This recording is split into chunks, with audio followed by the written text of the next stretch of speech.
On this day, the 1st of January 1901, the Australian Federation was proclaimed in the cities of Australia. It had been passed by the British Parliament the year before, the Act establishing the Australian Confederation or Federation, and it had been, the proclamation was a royal proclamation from Victoria herself. The states of the colonies of Western Australia, South Australia, Victoria, Tasmania, New South Wales, and Queensland, including the territories that they held, were united into the Commonwealth of Australia.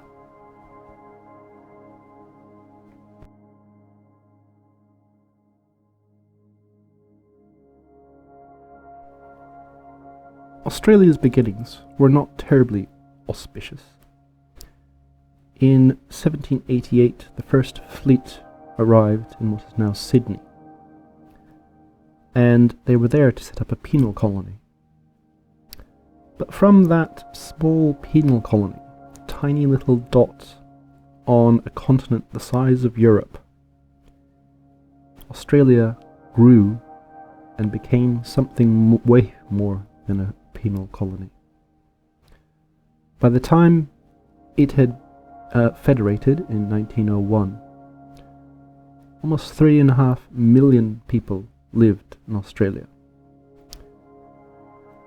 Many of them had no connection to a convict, as only 168,000 convicts had been brought over.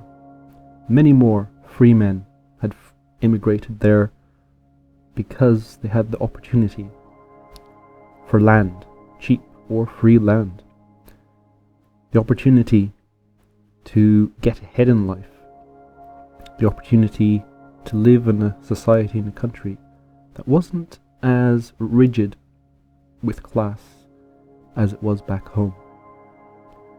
Australia offered something new and fresh and exciting for many people. And on this day, it became a dominion on its way to becoming its own nation.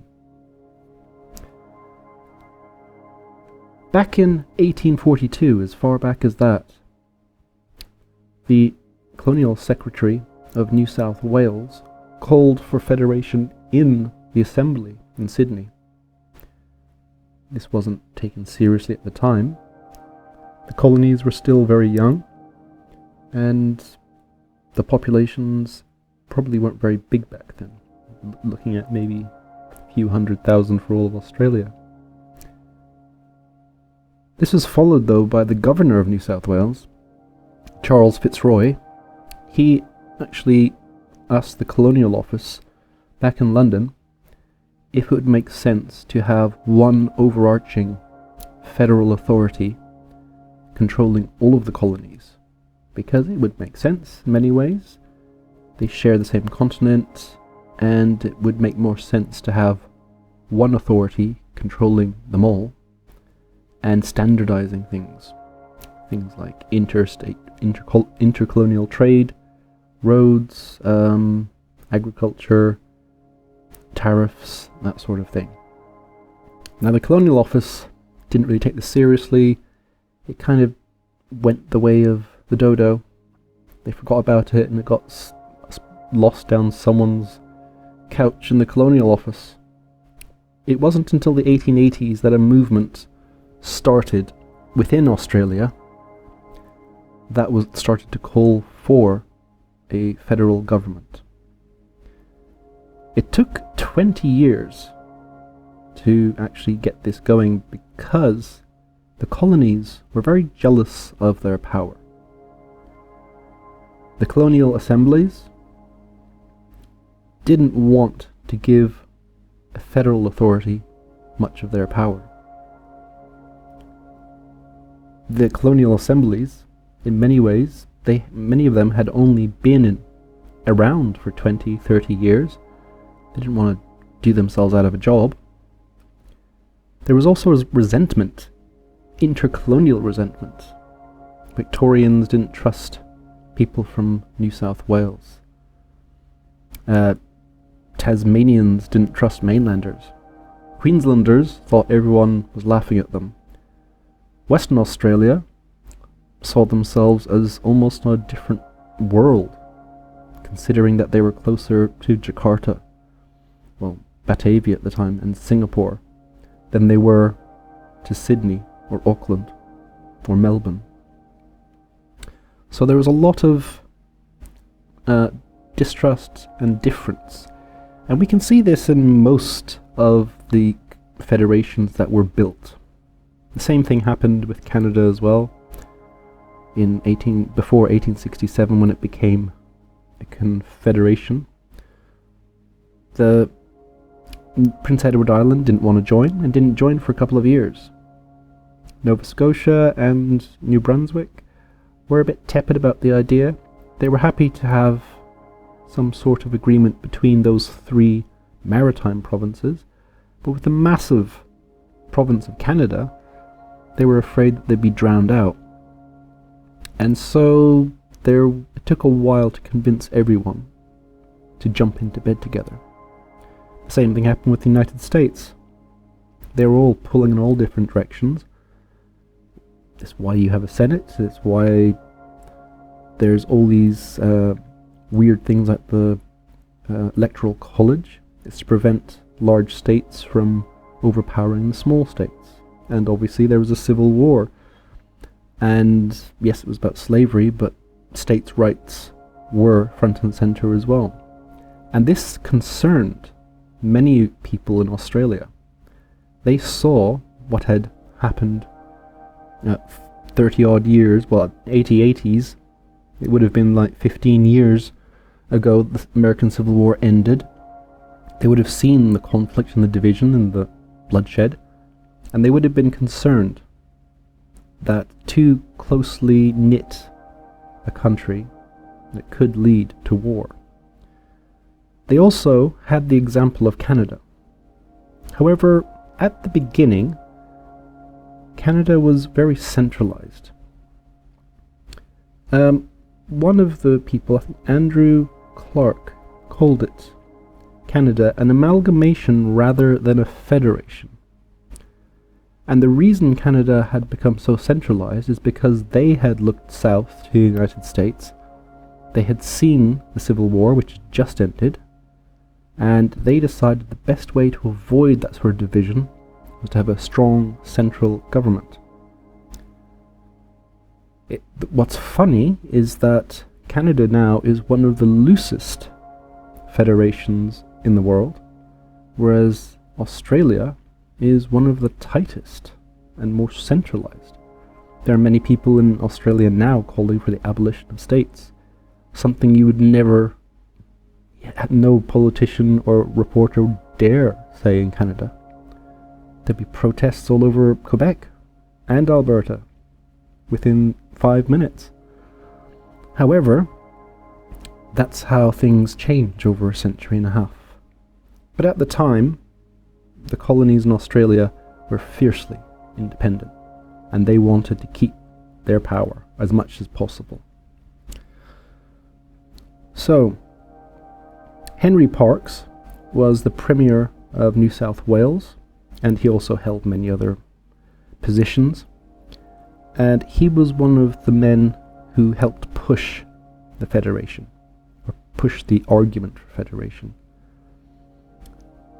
In 1883, Queensland wanted to annex the southern part of what is now Papua New Guinea, so the area around Port Moresby and that area. And Britain, the colonial office back home, vetoed it. They didn't want it to be included in to Queensland itself. But they did want an Australian federation. And so they came together and they talked about the need to counter German and French moves in the Pacific. At the time, the French were in New Caledonia, Polynesia. They were grabbing islands as fast as they could, and so the Germans were up in New Guinea. That's why the Queensland government wanted to grab part of that. So the Germans were getting that, Bismarck Island and Bismarck Archipelago and Samoa, Nauru, places like that. So there was a worry that these powers could be a threat, and that as these small colonies far away from the mother country, it would be difficult to call for help, that it'd probably be better for them to be able to assume their own authority so they could actually have their own armed forces.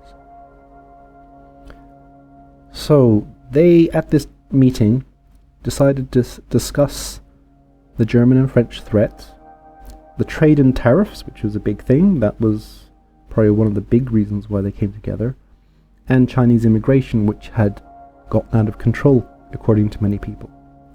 The labour movement in Australia was very much against non-white immigration because they saw what it meant for workers. It would mean lower wages.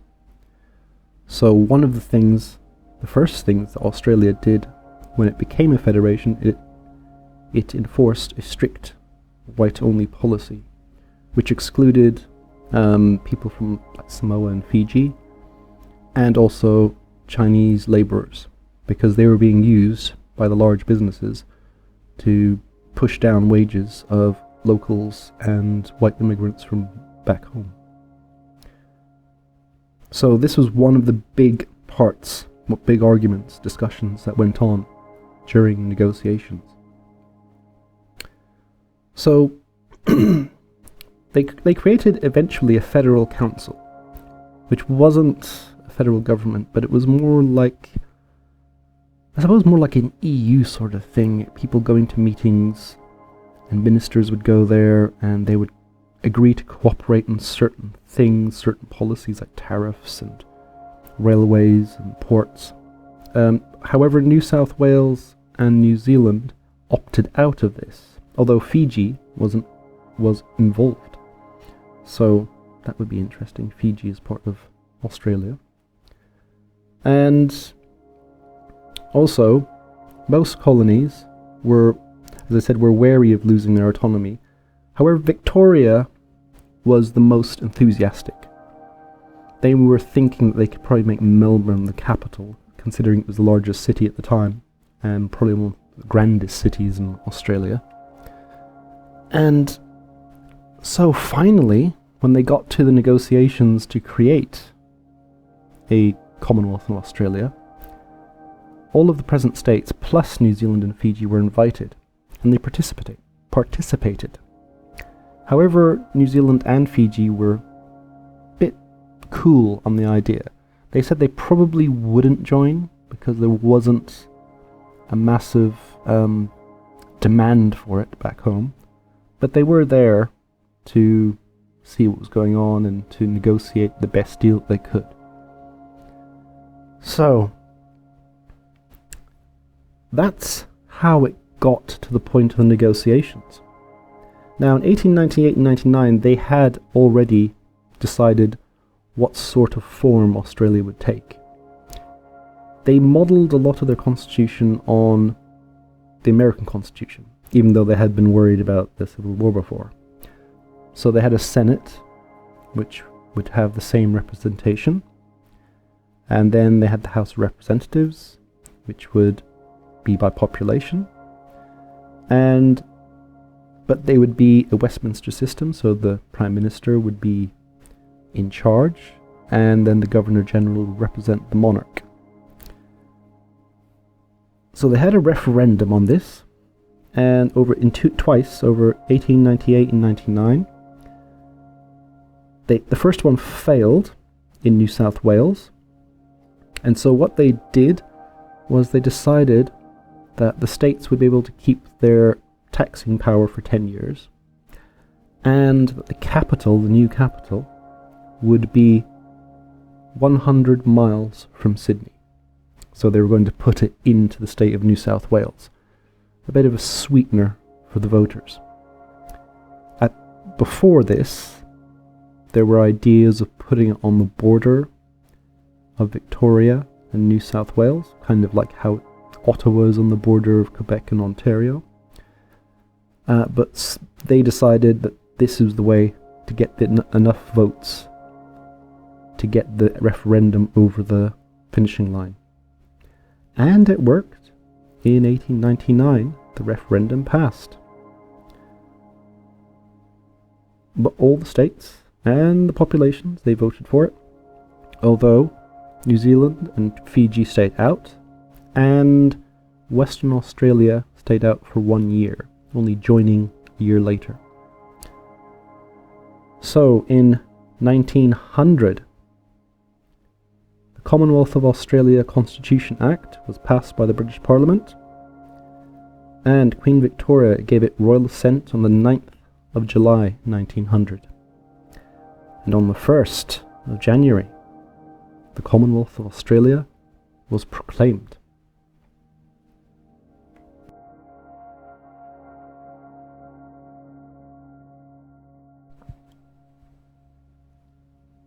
So, the aftermath of the Commonwealth of Australia. Well, it created the second British Dominion. The first had been Canada, but both countries, although dominions, they were very different from each other. Canada had as its biggest threat and challenge the United States, an English-speaking country to the south that had rebelled against the British Crown and had been a threat numerous times. Also, they had a large non-English-speaking minority within their borders that they had to placate and they had to work with. So Canada was always very different from Australia. Australia didn't have another white power, European power nearby. Its greatest threat that they thought was from the north, from Asia. Their idea was they needed to fill up Australia as quickly as possible, to be as strong as possible, to resist any future attacks from Indonesia, the Dutch East Indies at the time, or Japan, or China. That was the threat that held them together. But at the same time, Canada was much more centralized because of the perceived threat, real or unreal, from the United States. Whereas Australia was much less centralized than Canada at first. And since then, Australia's gone from being just Dominion down under to being one of the wealthiest, most advanced countries in the world. It played its part in both world wars, and it's become a linchpin for Western powers in the South Pacific. If you like these videos, come back tomorrow for more. Like, subscribe, and comment.